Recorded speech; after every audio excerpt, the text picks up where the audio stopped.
لا حول ولا قوة إلا بالله العلي العظيم. أعوذ بالله من الشيطان اللعين الرجيم. بسم الله الرحمن الرحيم.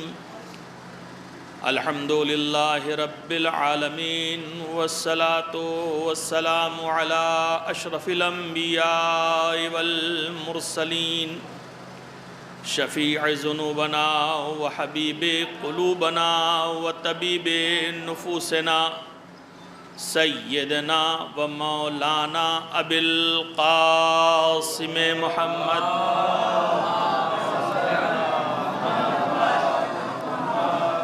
ثم الصلاة والسلام على أهل بيته الأطيبين الأنجبين الأطهرين الأشجعين الأفضلين الأكرمين المعصومين المظلومين، سيما على الإمام الهمام القمقام الزرغام القوام السوام، غالب کل غالب مطلوب کل طالب، امام المشارق والمغارب علی ابن ابی طالب.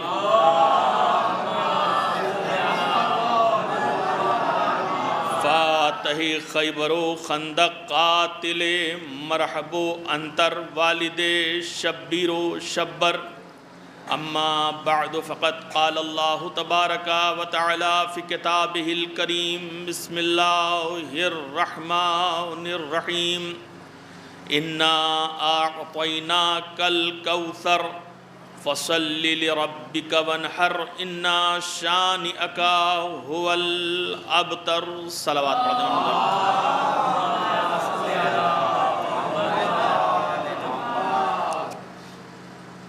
مجھے بخوبی اس بات کا احساس ہے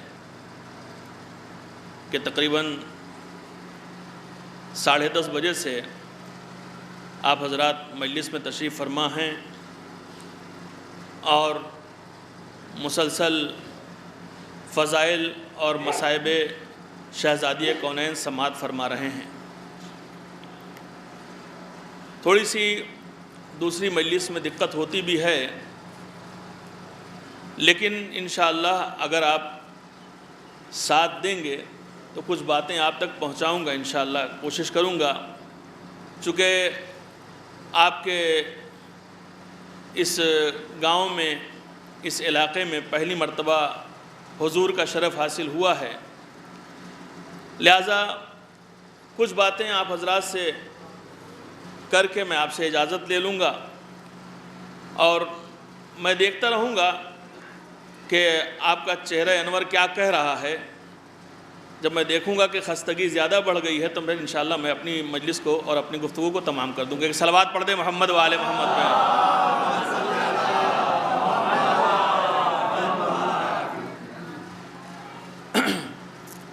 سورہ مبارکہ کوثر قرآن مجید کا سب سے چھوٹا سورہ ہے، اور سورہ مبارکہ بقرہ قرآن مجید کا سب سے بڑا سورہ ہے. قرآن میں اس سے چھوٹا کوئی سورہ نہیں ہے جسے ہم سورہ کوثر کہتے ہیں. اگر آپ تفسیر اٹھا کر دیکھیں گے تو آپ کو ملے گا کہ جو شخص نماز مغرب یا نماز عشاء میں سورہ کوثر کی تلاوت کرے گا، خداوند عالم قیامت میں اسے حوض کوثر سے سیراب کرے گا. اس کا مطلب یہ ہے کہ ہمیں کسی اپنی ایک نماز میں سورہ کوثر کو ہمیشہ شامل رکھنا چاہیے. دوسری بات کہ بہت ساری میں تفاسیر دیکھ رہا تھا اس سورہ کے ذیل میں، تو مجھے ایک روایت تکراری ملی، بار بار ملی، اور روایت یہ تھی کہ جو شخص بھی سورہ کوثر کو 100 مرتبہ پڑھے گا تو خواب میں رسول اکرم کی زیارت کرے گا. توجہ ہے آپ کی؟ یعنی سورہ کوثر کی 100 مرتبہ جو تلاوت کرے گا وہ خواب میں رسول اکرم کا دیدار کرے گا، ان کی زیارت کرے گا. بات سمجھ میں آ گئی کہ سورہ کوثر کس کی شان میں نازل ہوا ہے؟ سورہ کوثر فاطمہ زہرا سلام اللہ علیہا کی شان میں نازل ہوا ہے، اور ظاہر سی بات ہے جو شخص 100 مرتبہ اس سورے کی تلاوت کرتا ہے جو زہرا کی شان میں نازل ہوا ہے، تو رسول آ کر کے سامنے آ جاتے ہیں، خواب میں آ جاتے ہیں، بتاتے ہیں کہ تم نے ایک نیک کام اور عمل انجام دیا ہے کہ جو تم آج میرا دیدار کر رہے ہیں۔ اور بہت سارے فضیلت اور فضائل کتابوں میں محفوظ ہیں، اس وقت دامن وقت میں گنجائش نہیں کہ تمام باتوں کو بیان کیا جائے۔ اب آئیے سورے کی طرف چلیں۔ ظاہری ترجمہ سورے کا کیا ہے؟ بزرگ واقف ہوں گے۔ بسم اللہ الرحمن الرحیم، بسم اللہ چھوڑ کر 3 آیتیں ہیں۔ اس سورے کی خصوصیت یہ ہے کہ اس سورے میں 3 آیتیں ہیں، نوجوان یاد کریں اسے، اس سورے میں 3 آیتیں ہیں، 10 الفاظ ہیں اور 42 حروف ہیں۔ توجہ ہے آپ کی؟ اس سورے میں 3 آیتیں ہیں، 10 الفاظ ہیں اور 42 حروف ہیں۔ سورہ کوثر کی بات کر رہا ہوں، اور عجیب بات ہے، تحقیق سے بول رہا ہوں یہ بات، کہ کوثر پورے قرآن میں 1 مرتبہ استعمال ہوا ہے، وہ ہے سورہ کوثر میں۔ پورے قرآن میں کہیں تکرار نہیں ہے، جبکہ کہا یہ جاتا ہے کہ جو انسان 1 پارہ پڑھ لیتا ہے وہ پورا قرآن پڑھ لیتا ہے، چونکہ الفاظ بار بار تکرار ہوئے ہیں اس میں۔ لیکن سورہ کوثر، توجہ رہے، سورہ کوثر صرف لفظ کوثر اسی سورے میں استعمال ہوا ہے، پورے قرآن میں ریپیٹ نہیں ہوا ہے۔ توجہ رہے، ونہر صرف اسی سورے میں استعمال ہوا ہے، پورے قرآن میں ریپیٹ نہیں ہوا ہے۔ توجہ ہے، ونہر صرف اس سورے میں ہے، پورے قرآن میں نہیں ہے۔ شان عقا صرف اس سورے میں ہے، پورے قرآن میں دوبارہ ریپیٹ نہیں ہوا ہے۔ ابتر صرف اس سورے میں ہے، پورے قرآن میں ریپیٹ نہیں ہوا ہے۔ تو میں نے 4 لفظ آپ کو بتائے، توجہ رہے۔ کوثر پورے قرآن میں 1 مرتبہ، وہ بھی سورہ کوثر میں، ٹھیک ہے، یاد ہے نا، سورہ کوثر میں کوثر۔ ونہر 1 مرتبہ اسی سورے میں، شان عقا اسی سورے میں، ابتر اسی سورے میں، توجہ رہے، کہیں ریپیٹ نہیں ہوا۔ مالک سے عرض کروں گا، پروردگار قرآن میں بار بار الفاظ ریپیٹ ہوئے ہیں، تو نے ان الفاظ کو ریپیٹ کیوں نہ کیا؟ توجہ چاہ رہا ہوں میرے عزیزوں، تو نے ان قرآن کو ان الفاظ کو ریپیٹ کیوں نہ کیا؟ آواز قدرت آئے گی۔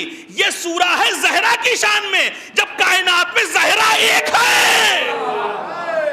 صلوات پڑھ دے محمد والے۔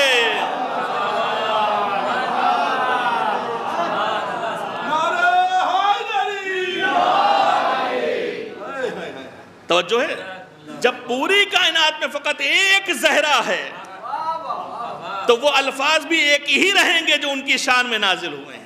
ایک مل جل کے صلوات پڑھے محمد والے محمد پہ۔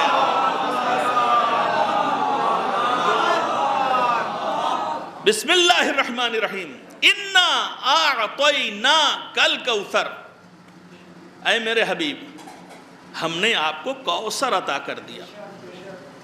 فصلی لربک ونہر، اور آپ اپنے پروردگار کی نمازیں ادا کیجئے اور قربانی دیجئے۔ ان شانئک ھو الابتر، اور بے شک جو آپ کا دشمن ہے وہ دم بریدہ رہے گا۔ ابتر کا معنی دم بریدہ، مقطوع النسل، جس کی نسل آگے نہ بڑھے، توجہ ہے، اسے کہتے ہیں ابتر۔ آپ کا دشمن، بے شک آپ کا دشمن ابتر رہے گا، دم بریدہ رہے گا۔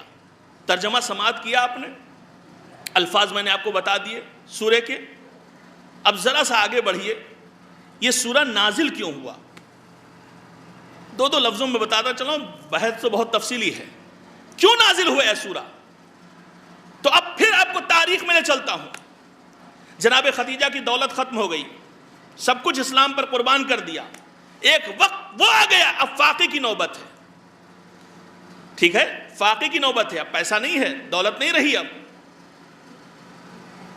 ایک کنڈیشن یہ یاد رکھیے، پیغمبر نماز پڑھتے تھے مگر کھلم کھلا نہیں پڑھتے تھے کعبے میں، کافروں کے سامنے کھلم کھلا ابھی تک نماز نہیں پڑھتے تھے، یہ دوسری کنڈیشن۔ تیسری، پیغمبر کو سب کہتے تھے کہ ان کی اولاد نہیں ہے، ان کے پاس کوئی بیٹا نہیں ہے، ان کی نسل آگے نہیں چل سکتی۔ 3 باتیں سمجھ میں آئی ہیں آپ کے؟ تو اب آئیے آیتیں پڑھتا ہوں۔ بسم اللہ الرحمن الرحیم۔ انا اعطیناک الکوثر، اے میرے حبیب ہم نے آپ کو کوثر عطا کیا ہے۔ فصلی لربک وانحر، اب آپ چھپ چھپ کے نماز مت پڑھیے، اب کھلم کھلا نماز پڑھیے۔ فصلی، آپ نماز پڑھیے، کھل کر نماز پڑھیے۔ وانحر، اور قربانی بھی دیجئے۔ بھائی جب پیسہ رہے گا تبھی نہ اونٹ خریدا جائے گا، توجہ رہے میرے عزیزو، بھائی پیسہ رہے گا تبھی جانور خرید کے آئے گا۔ وانحر، قربانی دیجئے، اس کا مطلب پیسہ بھی دے دیا تمہیں۔ ان شانئک ھو الابتر، آپ کو پریشان ہونے کی ضرورت نہیں ہے، ہم آپ کے دشمنوں کو ابتر بنا دیں گے۔ صلوات پڑھ دیں محمد و آل محمد پہ۔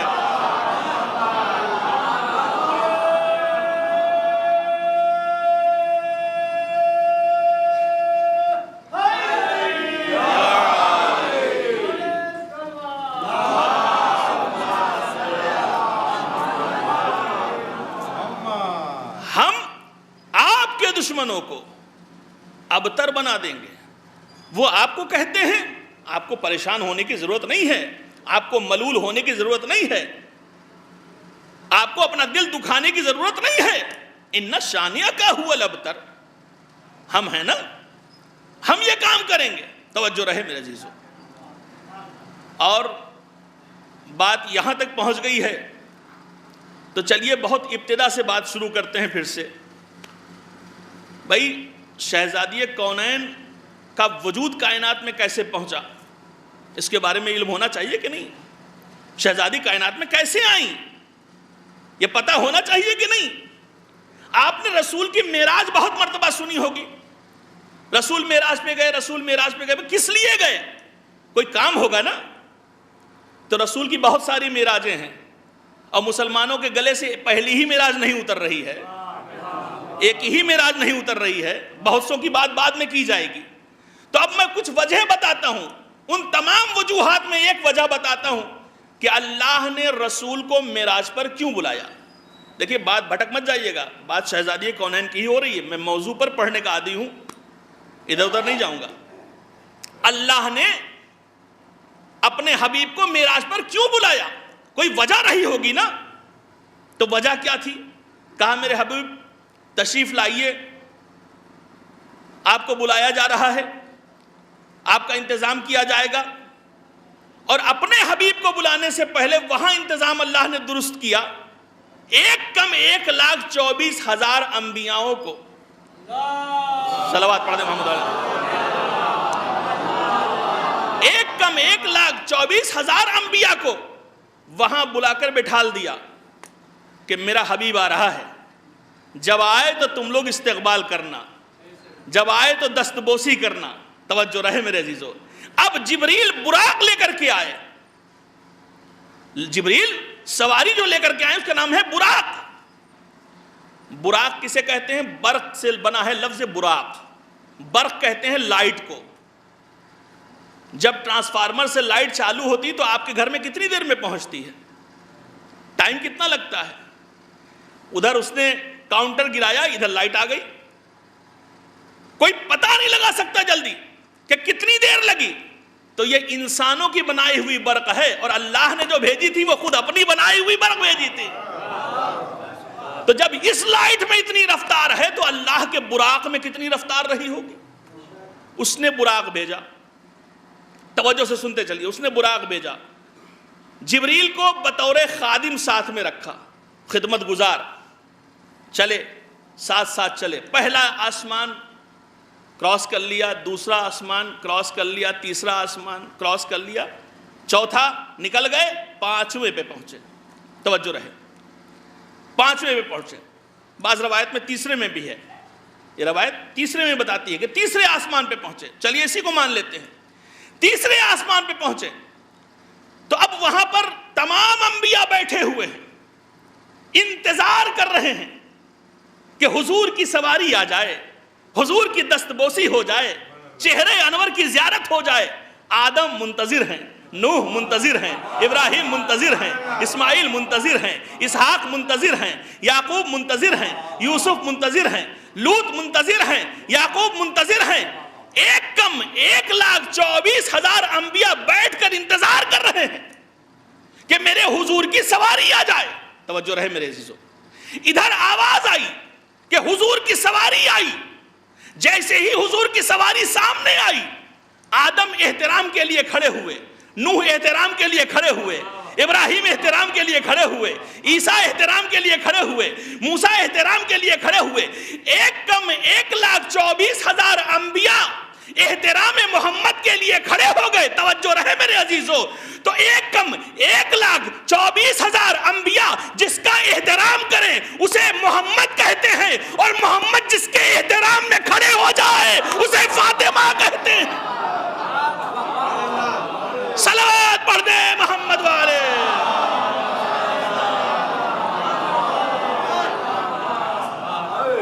ایک کم 1,24,000 انبیاء جس کے احترام میں کھڑے ہو جائیں، ہم اپنی زبان میں اسے محمد مصطفیٰ کہتے ہیں.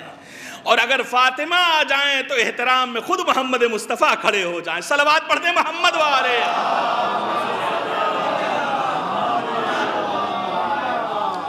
اچھا، تو ابھی میں مقصد بتا رہا تھا. کیا مقصد ہے؟ کس لیے لے گیا تھا اللہ انہیں معراج پر؟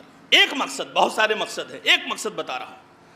جب 5ویں آسمان پہ پہنچے، مسافیہ ختم ہوا، نمازیں ہوئی وغیرہ وغیرہ، پھر یہ 5ویں آسمان پہ پہنچے تو وہاں پر دیکھا کہ ایک ہی درخت لگا ہوا ہے.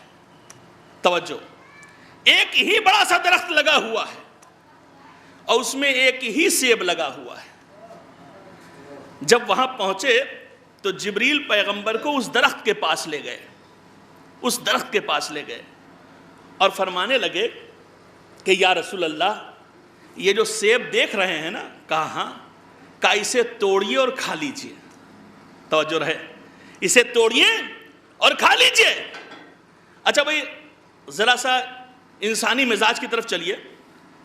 اگر آپ کو ایک بہترین گارڈ دے دیں، خادم دے دیں، اور کہہ دیں وہ خادم آپ کی خدمت کرتا رہے گا اور آپ کی ساتھ رہے گا، آپ اپنا خادم لے کے جا رہے ہیں اور آپ کا دل چاہا راستے سے امرود وغیرہ لے لیں، گاڑی میں آپ بیٹھے ہوئے ہیں، اور آپ کا خادم کہے کہ اتر کے آپ لے لیجئے، تو کہیں گے تمہیں کیوں لائے تھے؟ جب سارا کام ہم ہی کو کرنا تھا تو تمہیں کیوں لے کر کے آئے تھے؟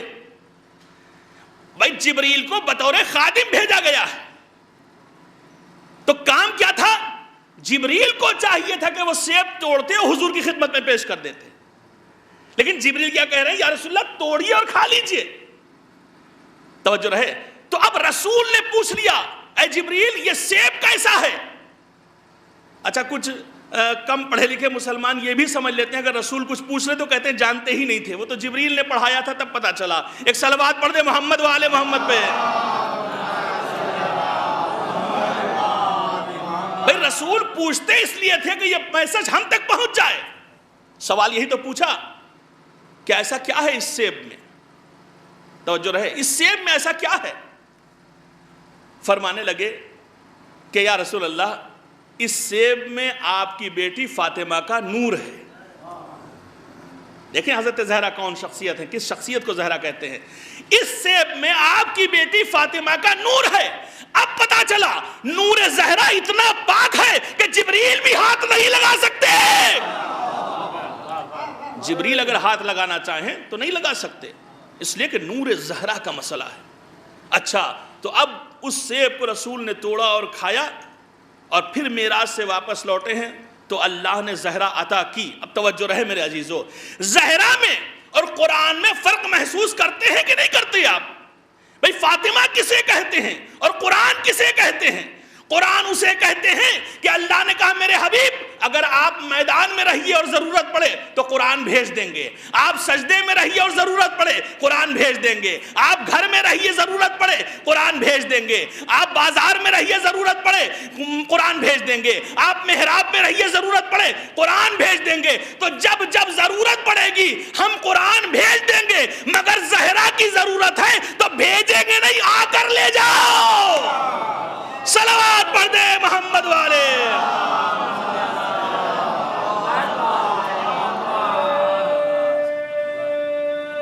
ذرا پانی دے۔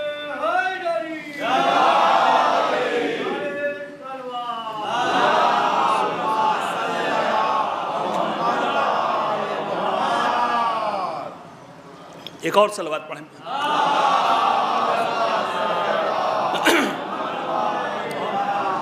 میں شکر گزار ہوں آپ حضرات کا. غور فرمایا آپ نے, حضرت زہرا کا مرتبہ سمجھ رہے ہیں آپ؟ اگر زہرا کی ضرورت ہے تو میرے حبیب بھیجیں گے نہیں, معراج پر آؤ, آ کر لے جاؤ. اس کے بعد شہزادی کونین کا وجود پاک منتقل ہوتا ہے رحم خدیجہ کبریٰ میں. آپ کو پتا ہے, دو باتیں اس عنوان سے بھی کہہ دوں کہ بھائی جناب خدیجہ سلام اللہ علیہا نے کیا ایسا کر دیا کہ عرب کی تمام خواتین ناراض ہو گئی اور انہوں نے ان کا سوشل بائیکاٹ کر دیا. کیا ایسا کر دیا تھا؟ کچھ ایسا نہیں کیا تھا, فقط اپنی مرضی سے اس بات کا ارادہ کیا تھا کہ جو نیک ہے, صالح ہے, ایماندار ہے, اس سے میں شادی کروں گی. بڑے بڑے شادی کے رشتے آئے تھے نا, ٹھکرا دیا تھا, کہا تھا نہیں کروں گی, ان سے کر لوں گی. توجہ, ان سے کر لوں گی. تو اب عرب کی تمام خواتین نے بائیکاٹ کر دیا. اچھا آپ جانتے ہیں بائیکاٹ کتنا خطرناک مسئلہ ہوتا ہے؟ شہر میں تو پھر بھی چل جاتا ہے, گاؤں دیہات میں نہیں چل پاتا ہے. سوشل بائیکاٹ, کوئی ملے گا نہیں, کوئی جلے گا نہیں, کوئی آپ کے ہاں نہیں آئے گا. اب ایک عجیب خوبصورت نقطے کی طرف آپ کو لے چل رہا ہوں, انشاءاللہ ذہن آپ کا کھل جائے گا. سوشل بائیکاٹ کر کے عرب کی کافر عورتیں بڑا خوش تھی, بہت خوش تھی, خوشیاں منا رہی تھی کہ اگر خدیجہ نے ایسا کیا ہے تو ہم سوشل بائیکاٹ کر دیں گے, ہم ان سے رابطہ ختم کر لیں گے, ہم ان کے ہاں نہیں جائیں گے, اور اب تو انہیں ہماری بڑی ضرورت ہے. توجہ رہے, اب تو ہماری انہیں بہت ضرورت رہے گی. چونکہ بھائی جس خاتون کے شکم مبارک میں بچہ ہوتا ہے, جس خاتون میں شکم میں بچہ ہوتا ہے, اسے دو چار عورتوں کی ضرورت پڑتی ہے, ضرورت ہوتی ہے اسے. اب یہ سب ناراض ہو کے خوش ہو گئی. ایک جملہ کہوں, بھائی اللہ نے کہا خدیجہ پریشان نہ ہو, ہم چاہتے ہی یہی تھے کہ یہ لوگ تم سے بائیکاٹ کر لیں. نہیں توجہ فرمائی میرے عزیزو, بھئی اللہ کہہ رہا ہے خدیجہ پریشان ہونے کی بات نہیں ہے, ہم تو چاہتے ہی تھے کہ یہ تمہارا بائیکاٹ کر دیں, تم سے دور چلی جائیں, چونکہ جو بچی آنے والی ہے اس کے پاس کوئی کافرہ اپنا ہاتھ نہ رکھے, کسی کافرہ کا ہاتھ اس بچی سے مس نہ ہو جائے. بہتر ہے یہ چلی گئی ہیں, تم پریشان نہ ہو. جب فاطمہ کے آنے کا وقت آئے گا تو ہم مریم جیسی معصومہ بھیجیں گے, سارہ کو بھیجیں گے, ہاجرہ کو بھیجیں گے. صلوات پڑھ دے محمد والے.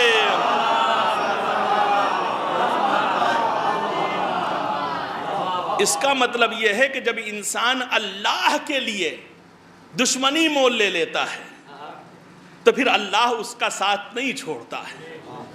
ہمارے یہاں ہے صاحب, ذرا سا پردے کا مسئلہ آ جائے, ابھی بہانے سنیے, ہماری سوسائٹی میں تو کوئی کرتا ہی نہیں ہے, مولانا صاحب سب تو ویسے ہی ہیں, ہم کر لیتے ہیں تو بڑا عجیب سا لگتا ہے. اس کا مطلب آپ ان جیسا بننا پسند کرتے ہیں, مگر یہ پسند نہیں کرتے کہ اللہ خوش ہو جائے, حضرت زہرا خوش ہو جائے.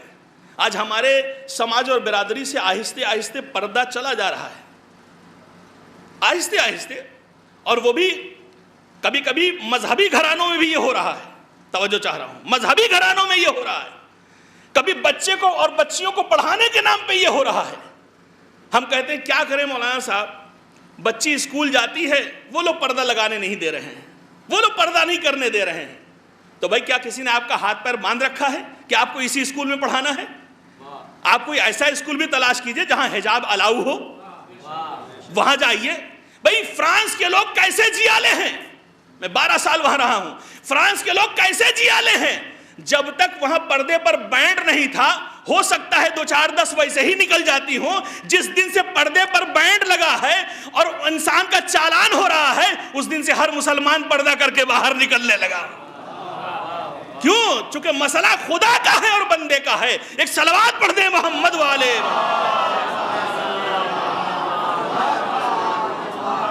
یہ مت سمجھ لیجئے گا کہ ہم نماز روزے والے ہیں, ہم نے 10 حج کر لیا ہے, 50 مرتبہ زیارتوں پہ جا چکے ہیں, اتنی خیرات کرتے ہیں, سب کچھ صحیح ہے, سب کا اجر ہے, محفوظ. لیکن اگر بچے برباد ہو رہے ہیں تو آپ بھی محفوظ نہیں ہیں. قرآن کی بات بتا رہا ہوں، اپنے دل سے کوئی بات نہیں کہہ رہا ہوں. اگر بچے برباد ہو رہے ہیں اور آپ اپنی آنکھوں سے دیکھ رہے ہیں تو یہ آپ کا نماز روزہ کام آنے والا نہیں ہے اس مسئلے میں. قرآن خود کہتا ہے خود کو اور اپنے اہل و عیال کو جہنم کی آگ سے بچاؤ. تو یہ آپ کی ذمہ داری ہے، کسی اور کی ذمہ داری نہیں ہے. چلیے تو بات کہیں سے کہیں پہنچ گئی. شہزادی کونین دنیا میں تشریف لائیں. آج ہم سے یہ کہا جاتا ہے صاحب کہ اسلام میں عورتوں کی کوئی عزت ہی نہیں ہے، کوئی مقام ہی نہیں ہے، کوئی مرتبہ ہی نہیں ہے. کون سا مقام اور مرتبہ زمانہ دیکھنا چاہتا ہے؟ کیا دیکھنا چاہتا ہے وہ ہم کو بتائے. آئیے میں جلدی جلدی عرب کے 3 بڑے مذہبوں کی بات کر دوں، پھر اسلام کی بات کروں تو آپ کے سمجھ میں آئے گا کہ اسلام نے کون سی عزت عطا کی ہے ایک عورت کو، ایک خاتون کو، اور دوسرے مذاہب نے کیا کیا ہے. بھائی عرب میں 3 بڑے مذہب سامنے ہیں، یہود، نصارہ، بت پرست. توجہ ہے، یہود کے یہاں کیا ہے؟ ان کے یہاں سب سے بڑا گناہ کیا ہے؟ یہود کے یہاں سب سے بڑا گناہ یہ ہے کہ کوئی ان کی پاک کتاب کو جلا دے، توریت کو جلا دے. کوئی جلا دے، سب سے بڑا گناہ یہ ہے. کہا کیا اس سے بڑا بھی کوئی گناہ ہے؟ کہا ہاں ایک گناہ اس سے بڑا بھی ہے. کہا کیا؟ کہا کسی عورت کے ہاتھ میں توریت دے دی جائے. یعنی وہ عورت کو اس لائق نہیں سمجھتے کہ وہ کتاب مقدس کو ہاتھ میں لے سکے. توجہ ہے. اب آئیے عیسائیوں کی طرف چلیے. ان کیا کیا ہے کہ بھئی عورت جتنی بھی پارسا کیوں نہ ہو جائے دنیا میں لیکن جنت میں نہیں جا پائے گی. کون جائے گا جنت میں؟ کہا سارے مرد چلے جائیں گے اور ایک مریم جنت میں جائیں گے، باقی وہ کسی کے جنت میں جانے کے قائل نہیں ہیں. تو انہوں نے یہ عزت عطا کی عورتوں کو. اور ایک وہ ہے جو سب کی پوجا کر لیتا ہے، سب کی عبادت کر لیتا ہے، جو مل جائے اس کی عبادت کر لیتا ہے. اس کا حال تو یہ تھا کہ جب بچی پیدا ہوتی تھی تو چہرہ عبوس ہو جایا کرتا تھا، چہرہ غمگین ہو جایا کرتا تھا، اور جلدی سے قبر کھود کے اس زندہ نومولود کو اس میں دفن کر دیا کرتے تھے. یہ انہوں نے بچیوں کو عزت عطا کی ہے. توجہ رہے، یہ انہوں نے بچیوں کو عزت عطا کی ہے. تو 3 بڑے مذہبوں میں عورت کی کوئی عزت نہ ملی، لیکن جب اسلام میں قدم رکھا تو پیغمبر نے بتایا کہ دیکھو فاطمہ بیٹی ہے مگر جب آتی ہے تو میں احترام کے لیے کھڑا ہو جاتا ہوں. زہرا میری بیٹی ہے مگر آتی ہے تو میں احترام کے لیے کھڑا ہو جاتا ہوں. کیوں؟ اس لیے کہ ایک عورت ہے، ایک خاتون ہے، اور خاتون جنت ہے. آج ہم سے کہا جاتا ہے صاحب اسلام میں عورت کی عزت نہیں. بتاؤں کیا عزت ہے؟ توجہ رہے میرے عزیزو، بتاؤں کیا عزت ہے. جناب ابراہیم اور جناب ہاجرہ اپنا چھوٹا بچہ اسماعیل کو لے کر کے باہر نکلے. ریگستان کا سفر کر رہے ہیں، جلدی جلدی پڑھ رہا ہوں. ریگستان کا سفر کر رہے ہیں اور سفر کرتے کرتے کرتے کرتے درمیان میں پہنچے. صحرا ہی صحرا ہے، کچھ بھی نہیں ہے. آپ نے تو دیکھا ہی ہوگا، جو لوگ ریگستان دیکھ چکے ہیں ان کے علم میں ہوگا کہ کیا حالات ہوتے ہیں. نہ پانی، نہ درخت، نہ سایہ، کچھ بھی نہیں. ابھی درمیان میں پہنچے تھے، سفر کے درمیان میں ہی پہنچے تھے کہ جبریل نازل ہو گئے. کہا اے ابراہیم اللہ نے حکم دیا ہے، توجہ، اے ابراہیم اللہ نے حکم دیا ہے کہ آپ اپنی بیوی اور بچے کو یہیں چھوڑ دیجئے اور آپ میرے ساتھ چلیے، فلاں ماموریت آپ کو مل گئی ہے. توجہ رہے، زمانہ کہتا ہے نا کہ اسلام نے عورت کو کون سی عزت دی ہے. بتا رہا ہوں کون سی عزت دی ہے. جناب ابراہیم علیہ السلام نے جیسے ہی سنا کہ حکم پروردگار ہے فوراً جانے لگے.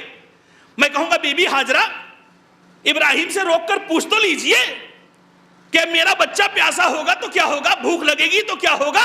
عجب نہیں ہاجرہ آواز دے تم کیسے صاحب ایمان ہو، کیا تمہیں اپنے اللہ پر بھروسہ نہیں ہے؟ تم کیسے صاحب ایمان ہو، کیا تمہیں اپنے معبود پر بھروسہ نہیں ہے؟ جب ابراہیم تھے تب بھی خدا ہمارے ساتھ تھا، اب ابراہیم نہیں ہے تب بھی خدا ہمارے ساتھ. اب سنیے میرے عزیزو، تھوڑی دور یہ لوگ چلے تھے کہ بیٹے کو پیاس لگی. ظاہر سی بات ہے، ماں سے بہتر بچے کی بھوک اور پیاس کو کون سمجھ سکتا ہے. ماں نے محسوس کیا کہ بچہ پیاسا ہے. ایک اونچی پہاڑی پر بچے کو لٹایا اور وہاں سے کھڑے ہو کر دیکھا، دور تک دیکھا کہ کہیں پانی تو نہیں ہے. آپ نے دیکھا ہوگا جب آپ سفر کرتے ہیں اور بہت دور پر نظر کرتے ہیں اور دھوپ تیز رہتی ہے تو لگتا ہے آگے پانی ہے، اسے ہم سراب کہتے ہیں. دھوکا ہوتا ہے، پانی نہیں ہوتا. جب بی بی نے اوپر کھڑے ہو کر دیکھا تو دور تو دکھائی دیا، سمجھی شاید وہاں پانی ہے. بیٹے کی محبت تھی، دوڑ کے وہاں پہنچی. توجہ سے سنیے گا، دوڑ کر وہاں پہنچی، وہاں دیکھا تو پانی نہیں تھا، بچے کے رونے کی آواز سنی، پھر وہاں سے بھاگ کر اس طرف آ گئی، ٹھیک ہے، پھر گئی یہاں سے، پھر دیکھا، پھر پانی دکھائی دیا، پھر دوڑ کر مامتا نے مجبور کیا، پھر وہاں پہنچی، پھر وہاں سے لوٹی، دیکھا پانی نہیں ہے، بچہ پھر رونے لگا۔ یہ عمل 7 مرتبہ ہاجرہ نے کیا، توجہ رہے، 7 مرتبہ ہاجرہ نے کیا۔ آج زمانہ ہم سے پوچھتا ہے اسلام میں عورت کی کیا عزت ہے؟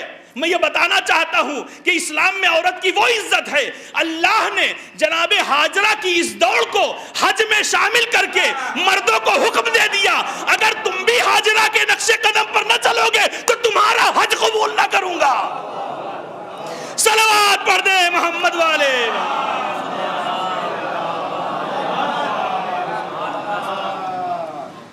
اگر تم بھی ان کے نقش قدم پر نہ چلے تو تمہارا حج باطل ہو جائے گا۔ اسی کو سعی کہتے ہیں، صفا سے مروہ تک جانا اور مروہ سے پھر صفا تک آنا۔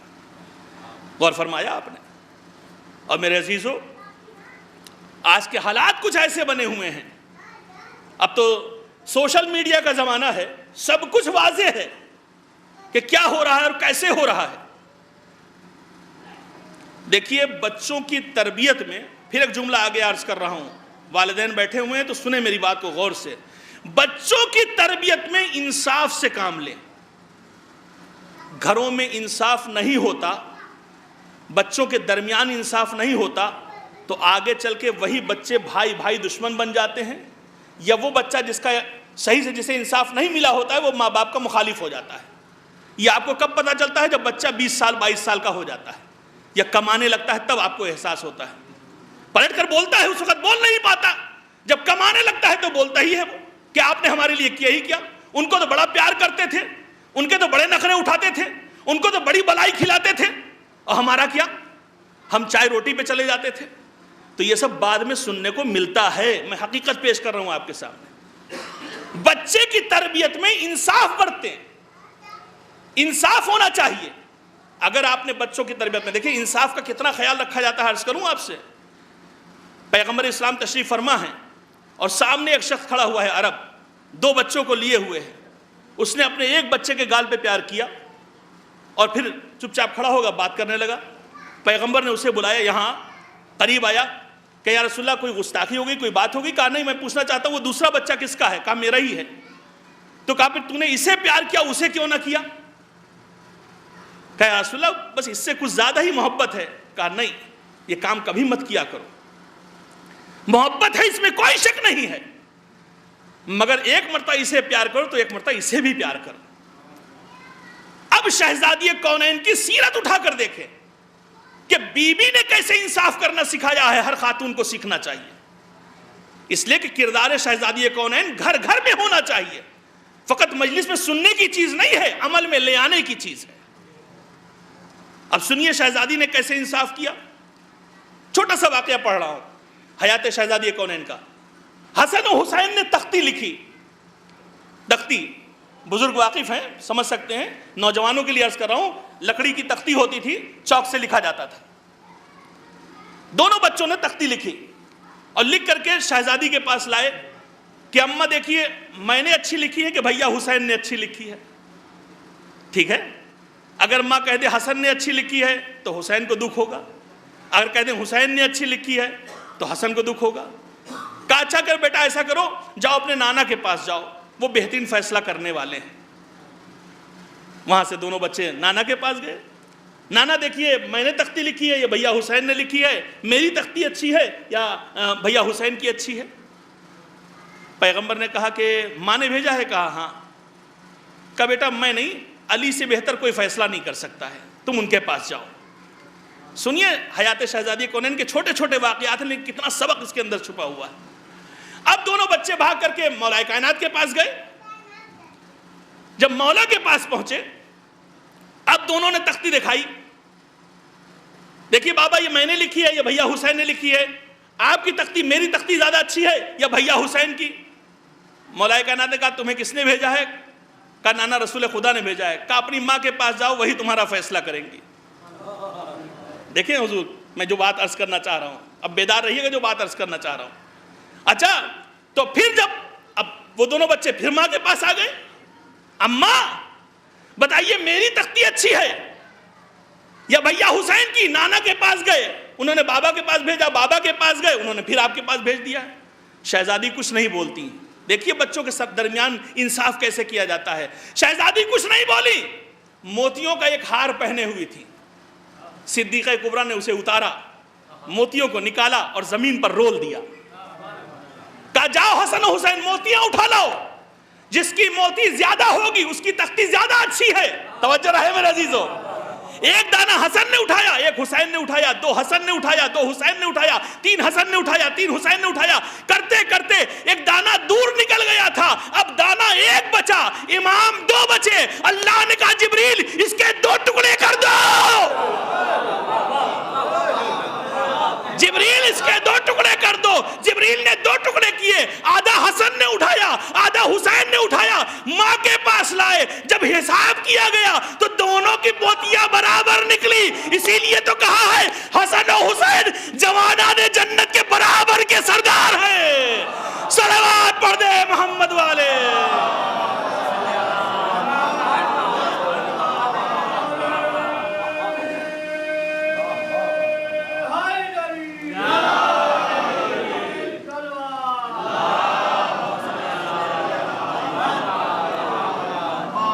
میرے استاد علی اللہ مقامہ کا ایک شعر ہے کہ کیوں نہ پھر سرداری جنت برابر سے ملے، کیوں نہ پھر سرداری جنت برابر سے ملے، فیصلہ تو کر دیا تھا موتیوں کے ہار نے۔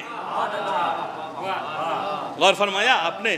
تو بچوں کی تربیت میں خیال رکھیں، بے انصافی نہ ہو۔ ہوتا ہے کوئی بچہ زیادہ بولتا ہے، زیادہ منہ لگا ہوتا ہے تو ماں باپ اسے زیادہ پیار کرتے ہیں، پیار کیجئے، پیار کرنے کے لیے منع نہیں کیا جاتا ہے، لیکن وہ جو کم بولتا ہے وہ بھی آپ ہی کا بیٹا ہے، وہ جو کم بولتی ہے وہ آپ ہی کی بیٹی ہے۔ اچھا، اور بعض جگہ ابھی بھی وہ جہالت کے قانون چلے آ رہے ہیں کہ بیٹا پیدا ہو جائے تو بڑی خوشی اور بیٹی پیدا ہو جائے تو سب کے سب مغموم۔ مجھے اچھی طریقے سے یاد ہے، ہم لوگ بہت چھوٹے چھوٹے تھے، کسی گاؤں میں ہم لوگ گئے ہوئے تھے تو پوچھا کہ یہاں کیا ہو رہا ہے، سب ڈھول باجا بج رہا تھا اور سب کو لڈو ڈباٹے، کل بیٹا پیدا ہوا ہے، جبکہ آج تک دنیا سمجھی نہیں کہ بیٹا کیا ہے اور بیٹی کیا ہے۔ بھائی بیٹا اللہ دیتا ہے تو نعمت دیتا ہے، بیٹی دیتا ہے تو رحمت دیتا ہے، نعمت کا حساب ہوگا، رحمت کا حساب نہیں ہوگا۔ وہ بیٹی جو زینت ہے، زینت ہے، اسی لیے شاید مولائے متقیان امیر المؤمنان علی ابن ابی طالب علیہ السلام جنہوں نے اپنی بیٹی کا نام رکھا زینب، اپنے باپ کے لیے زینت، جو علی کی زینت بن جائے اسے زینب کہتے ہیں۔ غور فرمایا آپ نے؟ اور یہ بھی یاد رکھیے جو بات میں عرض کر رہا تھا، چونکہ یہاں ماشاءاللہ آپ توجہ سے سن رہے ہیں، یہ حدیث بھی سن لیجئے۔ چھٹے امام مصحف ناطق حضرت امام جعفر صادق علیہ السلام ارشاد فرماتے ہیں کہ ان کا ایک چاہنے والا امام تشریف فرما تھے، وہ داخل ہوا لیکن اس کا چہرہ بڑا اداس تھا۔ سنیے غور سے، وہ لوگ خاص کر کے جو بیٹے اور بیٹیوں میں فرق پیدا کرتے ہیں، بیٹوں کو زیادہ چاہتے ہیں، بیٹیوں کو نہیں چاہتے، ان کے لیے بات عرض کر رہا ہوں، میری مائیں بہنیں بھی سنیں اس بات کو۔ وہ آیا، اس کا منہ لٹکا ہوا تھا، اس کا نام تھا سکونی۔ آیا، امام کو سلام کیا، مولا نے کہا کیا ہوا بھائی، اتنے اداس کیوں ہوں؟ کہنے لگا مولا ولادت ہوئی ہے۔ کہا تو خوشی کا مقام ہے، خوشی کا مقام ہے، خوش ہو، ولادت ہوئی ہے تو خوش ہو جاؤ، کیا بات ہے، منہ لٹکا کے کیوں آئے ہو؟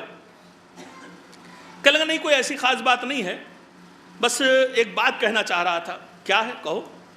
مولا اگر بیٹا پیدا ہوتا تو میں خوشی مناتا۔ یہ زمانے امام صادق علیہ السلام کی بات کر رہا ہوں، بیٹا پیدا ہوتا تو خوشی مناتا، بیٹی پیدا ہوئی ہے، کیا خوشی منانا؟ امام نے کہا بیٹا خدا دے یا بیٹی دے، اس کا شکر ادا کرو، دیکھو اس کے ہاتھ پیر سلامت ہیں یا نہیں ہیں، پھر اس کی پرورش کرو، تمہارا کردار یہ ہونا چاہیے۔ اور تم پریشان کیوں ہوتے ہو؟ سنیے توجہ سے، میرے مولا کا دو جملہ ہے، کہا سقلها علی الارض ورزقها علی اللہ، تمہاری بیٹی کا بوجھ زمین اٹھائے گی، رزق اللہ دے گا، تو کیوں پریشان ہوتا ہے؟ تو ماں باپ کو پریشان ہونے کی ضرورت نہیں ہے. اگر باپ کو بیٹی ملی ہے تو خدا اس کا رزق اس تک پہنچا دے گا. صلوات پڑھ دے محمد والے محمد پہ.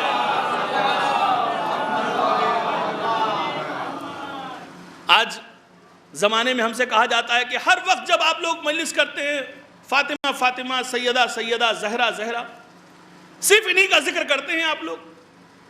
ارے رسول کی 4 بیٹیاں تھیں، ان کا بھی کبھی ذکر کر لیا کیجئے. بھائی زینب تھی، کلثوم تھی، رقیہ تھی، ان کا بھی تو کبھی ذکر کر لیا کیجئے. فقط آپ لوگ فاطمہ زہرا فاطمہ زہرا فاطمہ زہرا. توجہ سے سنیے گا میرے عزیزوں. تو بھائی میں یہ عرض کروں گا کہ زہرا کا ذکر ہم کر رہے ہیں، ان تینوں کا ذکر آپ کر لیجئے. بھائی ان کا ذکر آپ کر لیے. اور اسلام کے قانون ہی ایسا بن گیا ہے، پہلے سے ایسا حصہ لگتا چلا آیا ہے. جب بھی کچھ ہوا تو آپ نے 4 حصے لگائے، 3 آپ نے رکھ لیے، 1 ہمیں دے دیا. توجہ ہے نا بھئی؟ آپ تو پہلے سے یہ کرتے چلے آ رہے ہیں. جب بھی اسلام میں بٹوارا کیا آپ نے 4 کا بٹوارا کر دیا، 1 ہمیں دے دیا، 3 آپ نے لے لیا. تو آج کون سی دکھ اور درد کی بات ہے بھائی؟ 1 کا ہم ذکر کر رہے ہیں، 3 کا آپ کیجئے. ہم تو کہتے ہیں بڑے فخر سے کہ پیغمبر نے ارشاد فرمایا فاطمہ میرا ٹکڑا ہے، جس نے اسے غضبناک کیا اس نے مجھے غضبناک نے کیا، جس نے مجھے غضبناک کیا اس نے خدا کو غضبناک کیا، اور جس نے خدا کو غضبناک کیا وہ کافر ہے. اب آپ زینب کے لیے کوئی روایت لائیے، کلثوم کے لیے کوئی روایت لے آئیے، رقیہ کے لیے کوئی روایت لے آئیے. اچھا چھوڑیے یہ روایت نہ مل رہی ہو تو وہی لے آئیے کہ جب زینب آتی تھی تو رسول کھڑے ہو جاتے تھے. توجہ رہے میرے عزیزو. کلثوم آتی تھی تو رسول کھڑے ہو جاتے تھے، رقیہ آتی تھی تو رسول کھڑے ہو جاتے تھے. کوئی روایت تو بیان کیجئے، کوئی کتاب تو لکھیے اس پر. خاموش کیوں ہیں؟ آپ کے ہاں سے کوئی کتاب کیوں نہیں لکھی جاتی؟ اچھا چھوڑ دیجئے، چلیے بھائی. آپ کہیے گا یہ سب تو آپ لوگ جوش خطابت میں بولتے ہی رہتے ہیں. ایک قرآن کی دلیل پیش کر دوں. بڑے سمجھدار لوگ بیٹھے ہوئے ہیں اور ماشاءاللہ پڑھے لکھے لوگ بھی بیٹھے ہوئے ہیں. جب مباہلے کی آیت آئی فَقُلْ تَعَلَوْا نَدْعُ أَبْنَاءَنَا وَأَبْنَاءَكُمْ وَالنِّسَاءَنَا وَالنِّسَاءَكُمْ. بس یہاں پر ایک جملہ کہوں گا. امرأتن کہتے ہیں ایک عورت کو، اور نساء کہتے ہیں 3 سے زیادہ عورتوں کو. یاد رہے گا میرے نوجوانوں کو. امرأتن ایک عورت، نساء پلولر ہے، 3 یا 3 سے زیادہ جتنی بھی ہو جائیں. تو اللہ نے کہا وَالنِّسَاءَنَا وَالنِّسَاءَكُمْ، تم اپنی عورتوں کو بیٹیوں کو لے آؤ اور ہم اپنی بیٹیوں کو لے آئیں. ٹھیک ہے، یہی تو بات تھی. تو آیت میں جگہ ہے بیٹیوں کی کہ نہیں ہے؟ میں پوچھنا چاہ رہا ہوں. اگر امراتن ہوتا تو کہتے بھائی ایک ہی بیٹی کو لے گئے تھے مباہلے میں. پریشانی یہ تھی کہ اس میں جا نہیں سکتی تھی، آیت میں جگہ نہیں تھی. آیت کہتی ہے نساء، نساء 4 سے زیادہ پر 3 سے زیادہ پر دلالت کرتا ہے. تو جب مباہلے میں لے جانے کی بات تھی تو زینب کہاں تھی؟ کلثوم کہاں تھی؟ رقیہ کہاں تھی؟ بھائی انہیں ہونا چاہیے تھا. تو کسی نے لکھا نہیں یہ پہلے ہی ان کا انتقال ہو چکا تھا. ارے میں کہوں گا ہوتی تب نہ انتقال ہوتا. صلوات پڑھ دے محمد والے محمد پہ. ارے پہلے پیدا ہونا ثابت ہو پھر بعد میں انتقال ہونا ثابت کیا جائے گا. غور فرمایا آپ نے؟ یہ کہا جاتا ہے صاحب. معلوم نہیں ہے حضرت زہرا کا مرتبہ آپ کسی سے کمپیئر نہ کیجئے. وہ بی بی ہے. توجہ، وہ کون سی بی بی ہے؟ ایک حدیث ہمیشہ پڑھتا ہوں، کوشش کرتا ہوں ساری مجلسوں میں پڑھوں. 11ویں امام حسن عسکری علیہ السلام ارشاد فرماتے ہیں نحن حجت اللہ علی الخلق. توجہ نوجوانوں، نحن حجت اللہ علی الخلق وفاطمۃ حجت علینا. ہم 13 معصومین کو اللہ نے پوری مخلوقات پر حجت قرار دیا ہے. ہم 13 معصومین کو اللہ نے پوری کائنات پہ حجت قرار دیا ہے، اور فاطمہ کو ہم 13 کے اوپر حجت قرار دیا ہے. یہ بی بی نہ ہوتی تو کچھ نہ ہوتا. لولاک لما خلقت الافلاک. اے میرے حبیب لولاک لما خلقت الافلاک، اگر آپ کو پیدا نہ کرنا ہوتا تو زمین اور زمانے کو پیدا نہ کرتا. پھر حدیث رکی نہیں، لولا علی لما خلقتک، اور اے میرے حبیب اگر علی کو پیدا نہ کرنا ہوتا تو آپ کو پیدا نہ کرتا. نہیں غور فرمایا آپ نے؟ بھئی یہ جو کائنات پیدا ہوئی وہ محمد کے صدقے میں، توجہ رہے، اور محمد جو دنیا میں آئے وہ علی کے وجود کے سبب. ٹھیک ہے، حدیث رکی نہیں، وَلَوْلَ فَاطِمَةَ لَمَا خَلَقْتُكُمَا، اور اے محمد اور اے علی اگر فاطمہ کو پیدا نہ کرنا ہوتا تو نہ تمہیں پیدا کرتا نہ علی تمہیں پیدا کرتا. یہ وہ ذات مقدسہ ہے، اسے اس طرح سے پہچانے. تو میں عرض کر رہا تھا، اچھا اور یہ ابتر اور کوثر کو ذرا سمجھ لیجئے. ابتر کسے کہتے ہیں اور کوثر کسے کہتے ہیں؟ ابتر کہتے ہیں جس کی نسل منقطع ہو جائے، جو مسئلہ وہیں رک جائے اسے کہتے ہیں ابتر، اور جو پھیلتا چلا جائے اسے کہتے ہیں کوثر. جیسے دن اور رات اپوزٹ، ٹھیک ہے، کھٹا اور میٹھا اپوزٹ، بالکل ایسے ہی لے لیجئے. کوثر اور ابتر، ایک پھیل رہا ہے ایک رکا ہوا ہے. تو اللہ نے کہا میرے حبیب پریشان نہ ہو، ہم تمہیں کوثر عطا کریں گے، یعنی کبھی ختم نہ ہونے والا سلسلہ عطا کر دیں گے. اب میں بڑے احتیاط سے ترجمہ کر رہا ہوں، کبھی نہ رکنے والا سلسلہ عطا کر دیں گے، کبھی نہ رکنے والا سلسلہ عطا کریں گے، اسے کہتے ہیں کوثر. اور جو رک جائے وہ ہے ابتر. اب بتاؤں یہ کوثر کیا ہے، اس کی تفسیر کیا ہے؟ تو سنیں میرے عزیزو، علی اور فاطمہ کے بیٹے حسن و حسین، حسین کے بیٹے زین العابدین کوثر، زین العابدین کے بیٹے محمد باقر کوثر، توجہ رہے میرا، محمد باقر کے بیٹے جعفر صادق کوثر، جعفر صادق کے بیٹے موسیٰ کاظم کوثر، موسیٰ کاظم کے بیٹے علی رضا کوثر، علی رضا کے بیٹے محمد تقی کوثر، محمد تقی کے بیٹے علی نقی کوثر، علی نقی کے بیٹے حسن عسکری کوثر. اور ایک بھی امام، آج ایک امام پردہ غیب میں موجود ہے جو بتا رہا ہے ہم کوثر کی تفسیر موجود ہے. صلوات پڑھ دے محمد والے محمد.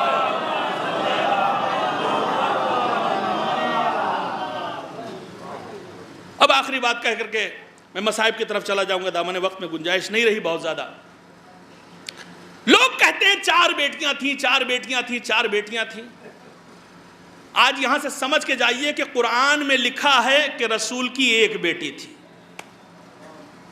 قرآن میں لکھا ہے کہ رسول کی ایک بیٹی تھی. کہاں لکھا ہے؟ اسی سورے میں لکھا ہے، سورہ کوثر میں. چلیے ترجمہ کرتے ہیں، دیکھیے کہیں لکھا ہے اِنَّا أَعْطَيْنَاكَ الْكَوْثَرَ، اے رسول ہم نے آپ کو کوثر عطا کیا. فَصَلِّ لِرَبِّكَ وَانْحَرْ، آپ اپنے پروردگار کی عبادت کیجئے اور قربانیاں دیجئے. اِنَّ شَانِئَكَ هُوَ الْأَبْتَرُ، بے شک آپ کے دشمن مقطوع نسل ہوں گے. کہیں لکھا ہے ایک بیٹی؟ نہیں، ظاہراً تو کہیں نہیں لکھا ہے نا، لیکن لکھا ہے. اب میں آپ لوگوں کو بھی دکھا رہا ہوں اور اسے ہمیشہ کے لیے اپنے ذہنوں میں محفوظ کر لیجئے. یہ بتائیے کہ کہا یہ جاتا ہے کہ ابتر ابتر یہ کہتے تھے عرب، کافر جو ہے پیغمبر کو تانا دیتے تھے کہ یہ ابتر ہیں، جہاں سے نکل رہے، دیکھو وہ ابتر جا رہا ہے، دیکھو وہ ابتر جا رہا ہے. کیوں؟ چونکہ پیغمبر کے بیٹے دنیا سے وفات پا چکے تھے تو وہ بار بار ابتر ابتر کہتے تھے. لیکن کچھ زمانے کے بعد جب شہزادی کونین کی ولادت ہوئی، بعثت کے 5 سال کے بعد شہزادی کی جب ولادت ہوئی، توجہ رہے، تو جتنے لوگ جب پیغمبر گھر سے نکلے ولادت کے بعد اور پورے مکے میں یہ اعلان ہو گیا کہ فاطمہ پیدا ہو گئی ہیں، تو اب جب پیغمبر باہر نکلے تو کوئی کافر نہیں کہہ رہا ہے کہ یہ ابتر جا رہا ہے، کوئی نہیں کہہ رہا ہے کہ یہ ابتر جا رہا ہے. توجہ رہے، کوئی یہ نہیں کہہ رہا ہے کہ یہ ابتر جا رہا ہے. کیوں نہیں کہہ رہا بھائی؟ کہا گھر میں بیٹی آ گئی ہے.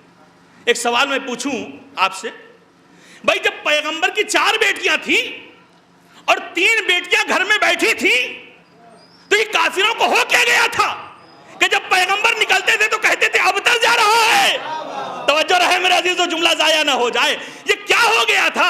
3 بیٹیاں تو گھر میں تھی نا، تو اس وقت کہنا چاہیے تھا یہ ابتر جا رہا ہے، یہ ابتر جا رہا ہے. لیکن وہ ہمیشہ کہتے رہے. جب فاطمہ پیدا ہوئی تب ان کا کہنا بند ہوا. یہ بتا رہا ہے کہ فاطمہ کے علاوہ کوئی اور بیٹی ہوتی تو یہ ابتر نہ کہتے.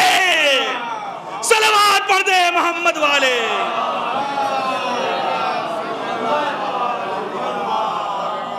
اگر شہزادی کے علاوہ کوئی اور بیٹی بھی ہوتی، اور اس کے بہت سارے پروف میرے پاس ہیں، مگر دامن وقت میں گنجائش نہیں ہے.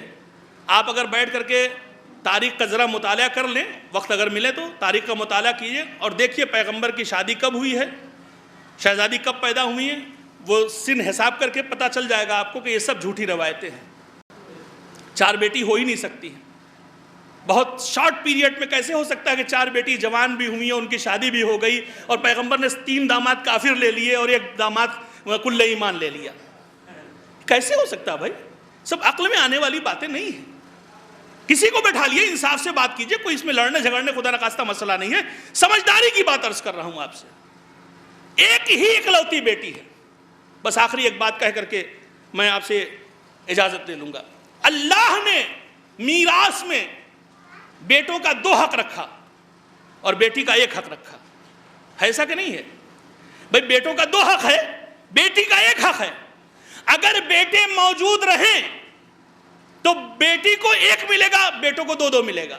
اگر 1 ہے تو 2 ملے گا، اس کو 1 ملے گا پوری پراپرٹی میں سے. توجہ رہے، یہ میراث کا مسئلہ ہے کہ نہیں ہے؟ لیکن خداوند عالم نے عظمت صدیقہ کبریٰ کو قائم رکھنے کے لیے بچپن میں ہی ان کے بھائیوں کو دنیا سے رخصت کروا دیا، اٹھا لیا دنیا سے. قاسم بھی چلے گئے، ابراہیم بھی چلے گئے، عبداللہ بھی چلے گئے، اس لیے کہ کہیں ایسا نہ ہو تاریخ لکھ دے کہ فاطمہ کو نقص کے اعتبار سے میراث ملی ہے. نہیں، یہ دنیا سے چلے گئے تو اب ساری میراث فاطمہ زہرا کی اکیلی ہے. اور اسی سبب سے شہزادی کونین کو فدق ملا تھا، فدق. بس اب میں فدق کی طرف نہیں جا سکتا، دامن وقت میں گنجائش نہیں. میرے عزیزو، اگر دیکھا جائے تو اس چھوٹی سی بستی میں آپ لوگوں نے شہزادی کونین کا ماتم برپا کیا. وہ ماں جس نے مصائب پڑھا ہے، آپ نے کیا کبھی دیکھا ہے؟ تصور کیجئے کہ 18 برس کی کوئی خاتون ہو جو عصا کے سہارے چل رہی ہو.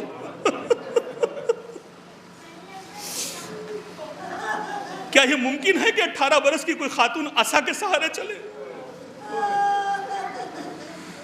لیکن جانے قربان ہو جائے صدیقہ کبریٰ پر جو عصا کے سہارے چلنے لگی. پسلیاں توڑ دی گئی. فاطمہ زہرا پر اتنی مصیبتیں آئی ہیں، میں مقتل کا وہ ورق آپ کے سامنے نہیں پڑھ سکتا جسے میں خود پڑھ نہ سکوں اور آپ سن نہ سکے. کیا ممکن ہے کہ میری ماں کے چہرے پر کوئی تماچا مار دے؟ ایک ملعون نے یہ بھی ظلم کیا ہے. جب شہزادی کونین مولا کائنات کا دامن پکڑے تھی تو قنفذ ملعون نے بار بار تازیانے ہاتھ پر مارے ہیں شہزادی کونین کے.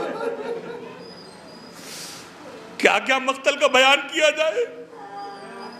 سن سکے تو سنے میرے عزیزو. آیت اللہ العظمیٰ وحید خراسانی حفظہ اللہ، ان کی ایک کتاب آئی ہے، وہ اپنی کتاب میں کچھ جملے لکھتے ہیں، میں چاہتا ہوں سنیں اور گریہ کریں شہزادی کونین پر. یہ وہ ماں ہے جس نے امام حسین کے لیے کہا تھا کہ میں نے حسین کو چکیا پیس پیس کے پالا. ایک دن مولا کائنات کو پاس میں بلا کر کے شہزادی فرمانے لگی کہ ابو الحسن، آپ مجھے غسل دیجئے گا، آپ مجھے کفن پہنائیے گا، اور دیکھیے فلاں فلاں کو میرے جنازے میں مت آنے دیجئے گا، انہوں نے میرے اوپر بڑا ظلم کیا ہے، بڑا ظلم کیا ہے، انہیں مت آنے دیجئے گا. مولا کائنات نے ہاں سب کچھ قبول کیا. کہا کہ ابو الحسن خیال رکھیے گا دفن کرنے کے بعد میری قبر کو چھوڑ نہ دیجئے گا، آتے رہیے گا، قرآن پڑھتے رہیے گا. مولا نے کہا ہاں بنت رسول میں آتا رہوں گا، قرآن پڑھتا رہوں گا. یہاں تک کہ وصیتیں تمام ہوئی اور مولا کائنات مسجد میں گئے. آج شہزادی نے اپنے ہاتھوں سے کھانا پکایا کرتی تھی، لیکن آج پکانے کے بعد شہزادی نے ایک عجیب انداز پیش کیا ہے. کھانا پکانے کے بعد دسترخوان چن دیا اور چننے کے بعد اسما سے کہا اسما خیال رکھو جب میرے بچے آئے تو انہیں کھانا پہلے کھلانا، میری وفات کی خبر بعد میں دے دینا. سنیں گے میرے عزیزو، شہزادی نے کہا اسما میں حجرے میں جا رہی ہوں، جب تک تسبیح و تحلیل کی آواز آتی رہے سمجھنا فاطمہ زندہ ہے، اور جب آواز آنا بند ہو جائے تو سمجھنا فاطمہ دنیا سے رخصت ہو گئی ہے۔ بس میرے عزیزو قیامت کا منظر ہے کہ ایک مرتبہ زہرا حجرے میں گئی، اللہ اکبر اللہ اکبر اللہ اکبر کی آوازیں بلند کرتی رہی، حضرت زہرا آواز بلند کرتی رہی، اسما سمجھی ابھی شہزادی زندہ ہے۔ ایک وہ موقع آیا جب آواز آنا بند ہو گئی آواز آنا بند ہو گئی، اور ایک مرتبہ اسما سے رہا نہ گیا، دو بچے آئے، اے اماں ارے اماں کہاں ہے؟ اسما نے کہا بچوں پہلے کھانا کھا لو پھر ماں کے پاس جانا۔ حسن حسین نے ماں کو اسما کو دیکھا، کہا اسما کیا دیکھا ہے کبھی ماں کے بغیر کھانا کھاتے ہوئے؟ ارے اب رہا نہ گیا، حجرے کی طرف اشارہ کیا، حسن حسین حجرے میں پہنچے، دیکھا ماں دنیا میں نہیں ہے۔ ارے مقتل کے عجیب جملے ہیں۔ حسن سرہانے پہنچے، کہنے لگے اماں ارے کچھ بول دو ورنہ بھی روح نکل جائے گی۔ حسین پائتی پہنچے، اے اماں ارے رخسار اپنا رخسار مبارک اپنی ماں کے قدموں سے ملنے لگے، اے اماں ارے کچھ کلام کرو اماں، ارے میں جب آتی تھی تو تم سینے سے لگاتی تھی اماں، اب یہ ہماری کیا حالت ہے؟ اجرکم اللہ جزاکم ربکم اجرکم اللہ جزاکم ربکم۔ بس دو چار جملے اور سنیں اور پھر تابوت مبارک برآمد ہوگا، آپ زیارت کیجئے گا اور گریہ کیجئے گا۔ بس وہ جملہ جو عرض کرنا چاہتا ہوں، آیت اللہ وحید خراسانی فرماتے ہیں کہ دونوں بچے دوڑتے ہوئے مسجد میں گئے، علی سے کہا بابا ارے اماں رخصت ہو گئی۔ علی کھڑے ہوئے، ارے زہرا کی خبر غم سنی، ایک مرتبہ علی زمین پر گر پڑے، ارے علی منہ کے بھل گرے۔ آیت اللہ وحید خراسانی کہتے ہیں علی کو غشا گیا، ارے پانی چہرے پر ڈالا گیا، اے مولا اٹھئے گھر کو چلیے۔ علی گھر پہ آئے، غسل و کفن کی تیاری کی گئی، علی نے غسل و کفن دیا، بس میں مقتل کو چھوڑ رہا ہوں، غسل و کفن دیا، اور ایک وہ مقام آتا ہے جب ہمارے ہاں بھی کسی کا انتقال ہو جاتا ہے نا تو آخری دیدار کے لیے جنازے کو صحن خانہ میں رکھا جاتا ہے، آؤ آخری دیدار کر لو۔ علی نے جب غسل کفن کر دیا تو صحن خانہ میں میت لا کر رکھی، اے بچوں آؤ رخصت ہو لو۔ بیٹیاں آئی، دردناک بیان کیے، ماں سے رخصت ہوئی، حسن رخصت ہوئے، مگر حسین پائیدی کھڑے ہو گئے، کہنے لگے اے اماں ارے جب تک تم نہ بلاؤ گی میں تمہارے پاس نہ آؤں گا۔ ارے زہرا کے بندے کفن ٹوٹے، ارے دو ہاتھ برآمد ہوئے، اے میرے حسین میں تیری آنکھ میں آنسو نہیں